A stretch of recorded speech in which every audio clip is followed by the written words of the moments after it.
Hello everyone, आज हम करेंगे मुग़ल साम्राज्य। मुग़ल साम्राज्य के संस्थापक जिनका नाम था जहीरुद्दीन मोहम्मद बाबर, जिनका जन्म 14 फरवरी 1483 में हुआ। पानीपत का प्रथम युद्ध 1526 में इब्राहिम लोदी और बाबर के बीच हुआ, जिसमें इब्राहिम लोदी को बाबर ने पराजित कर दिया और भारत में मुग़ल वंश की स्थापना की। बाबर फरगना के शासक उमर शेख मिर्जा का बेटा था। पानीपत के प्रथम युद्ध में बाबर ने पहली बार तुलगमा पद्धति तथा तोपखाने का प्रयोग किया। बाबर के शासनकाल में लड़े गए युद्ध, पहला था पानीपत का प्रथम युद्ध, जो कि 1526 में इब्राहिम लोदी और बाबर के बीच हुआ, जिसमें बाबर विजयी रहा। दूसरा था खानवा का युद्ध, जो कि 1527 ईस्वी में हुआ, राणा सांगा और बाबर के बीच, इसमें भी बाबर विजयी रहा। तीसरा युद्ध हुआ चंदेरी का युद्ध, जो कि 1528 ईस्वी में हुआ था, मेदनी राय और बाबर के बीच, इसमें भी बाबर विजयी हुआ। चौथा युद्ध घाघरा का युद्ध था, जो कि 1529 ईस्वी में हुआ। ये जो युद्ध था, ये अफगानों की सम्मिलित सेना और बाबर के बीच था, जिसमें बाबर विजयी रहा था। बाबर की एक आत्मकथा थी, जिसका नाम था बाबरनामा।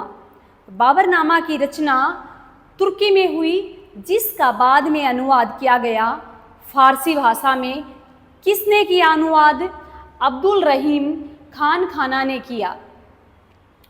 प्रारंभ में बाबर के शव को, शुरुआत में बाबर की मृत्यु होने के बाद उसके शव को आगरा में दफनाया गया, परंतु बाद में उसको काबुल में दफनाया गया।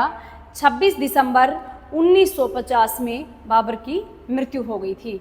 उसके बाद आए हुमायूं, जिनका जन्म 6 मार्च 1508 में हुआ काबुल, अफ़गानिस्तान में, और इनकी मृत्यु जो थी वो 1556 ईस्वी में हुई थी, दिल्ली में।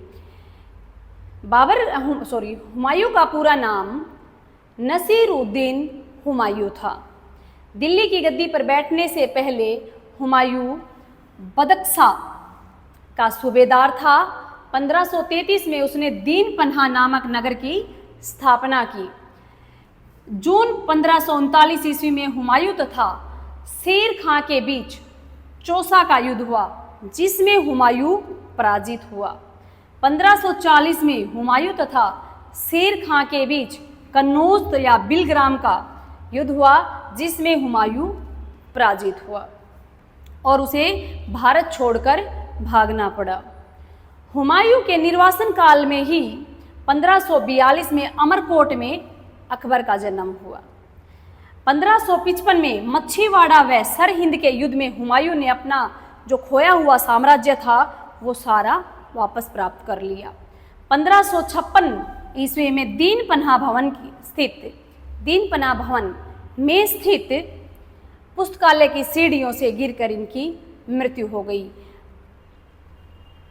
अगला आता है शेरशाह सूरी। इनका जो असली नाम था वो था फरीद खां। फरीद खां के पिता का नाम था हसन खां, जो कि सासाराम के एक जमींदार थे।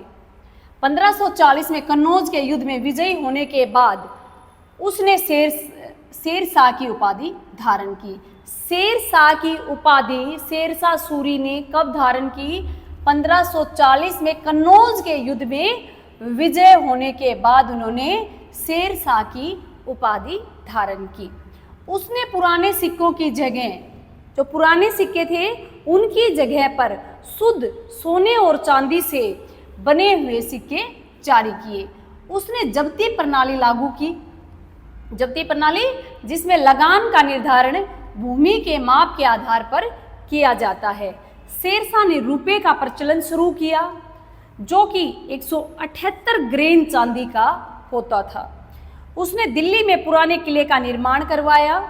उसके अंदर किला एक कुहना मस्जिद का निर्माण करवाया। उसके शासनकाल में मलिक मोहम्मद जायसी ने पद्मावत की रचना की। शेरशाह का मकबरा कहाँ पर है? शेरशाह का मकबरा सासाराम में स्थित है। कलिंजर विजय अभियान के दौरान शेरशाह की गोला फटने से मृत्यु हो गई। शेरशाह ने सड़क ए आजम ग्रांड ट्रंक रोड का निर्माण कराया, जो कि सोनार गांव से पेशावर तक जाती थी।